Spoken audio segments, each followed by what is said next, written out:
একজন বাদশাহ যার নাম জুলকারনাইন, যিনি পৃথিবীর পূর্ব থেকে পশ্চিম পর্যন্ত ভ্রমণ করেছেন, অত্যাচারীদের শাস্তি দিয়েছেন এবং এমন এক দেয়াল নির্মাণ করেছেন যা আজও রহস্য।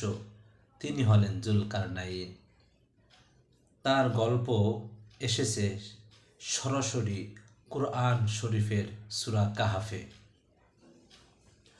আল্লাহর পক্ষ থেকে ক্ষমতা প্রাপ্ত বাদশাহ জুলকারনাইন ছিলেন একজন ন্যায়পরায়ণ ও আল্লাহ ভীরু শাসক।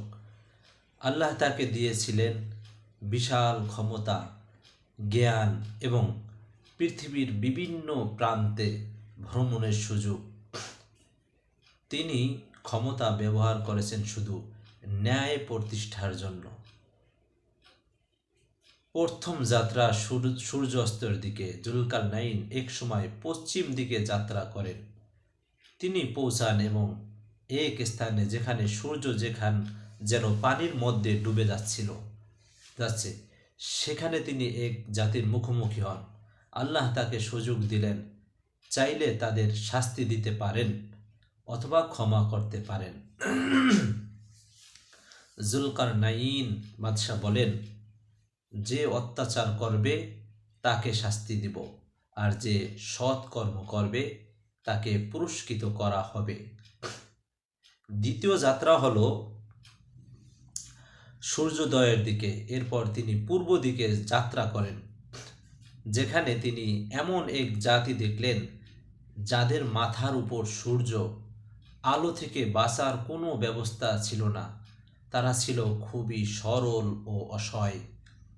জুলকারনাইন তাদের উপর কোনো জুলুম করেননি, বরং শান্তিপূর্ণভাবে চলে যান। তৃতীয় যাত্রা হলো রহস্যময় দেয়াল নির্মাণ। সবচেয়ে বিখ্যাত ঘটনা এখানেই। জুলকারনাইন পৌঁছালেন দুই পাহাড়ের মাঝখানে, যেখানে বসবাস করত এক দুর্বল জাতি। তারা অভিযোগ করল, হে জুলকারনাইন, ইয়াজুজ ও মাজুজ আমাদের উপর আক্রমণ করে, ধ্বংসাত্ম চালায়, ধ্বংস করে, তাদের অনেক কষ্ট দেয়। তারা সাহায্য চাইল। দেওয়াল তৈরির ঘটনা, অসাধারণ কৌশল। জুলকারনাইন বললেন, তোমরা আমাকে সাহায্য করো, আমি একটি শক্ত দেওয়াল তৈরি করব। তিনি যা করলেন, লোহার বিশাল টুকরা জড়ো করলেন, পাহাড়ের ফাঁকা জায়গায় পূরণ করলেন। লোহার বিশাল টুকরো জড়ো করলেন, পাহাড়ের ফাঁকা জায়গায় পূরণ করলেন। তারপর আগুনে তা গরম করলেন। শেষে গলিত তামা ঢেলে দিলেন। ফলে তৈরি হলো এক বিশাল শক্ত প্রাচীর, যা ইয়াজুজ মাজুজ ভেদ করতে পারল না। এই দেয়ালের ভবিষ্যৎ হলো, জুলকারনাইন বললেন, এটা আমার নয়, আল্লাহর রহমত। যখন আল্লাহ চাইবেন তখন এই দেয়াল ভেঙে যাবে। ইসলামী বিশ্বাস অনুযায়ী কিয়ামতের আগে এই দেয়াল ভেঙে যাবে এবং ইয়াজুজ মাজুজ বের হবে। তারপরে জুলকারনাইনের এই গল্প থেকে আমরা কি শিক্ষা নিলাম? ক্ষমতা থাকলে এর জন্য ব্যবহার করতে হবে।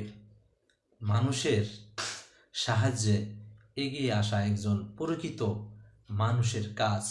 সব কিছুর মালিক আল্লাহ, মানুষ শুধু মাধ্যম। আমরা এইরকমের গল্প, এইরকম ভিডিও যদি পছন্দ করি তাহলে লাইক, কমেন্ট, শেয়ার করে পাশে থাকবেন এবং ফলো দিয়ে পাশে থাকবেন প্লিজ।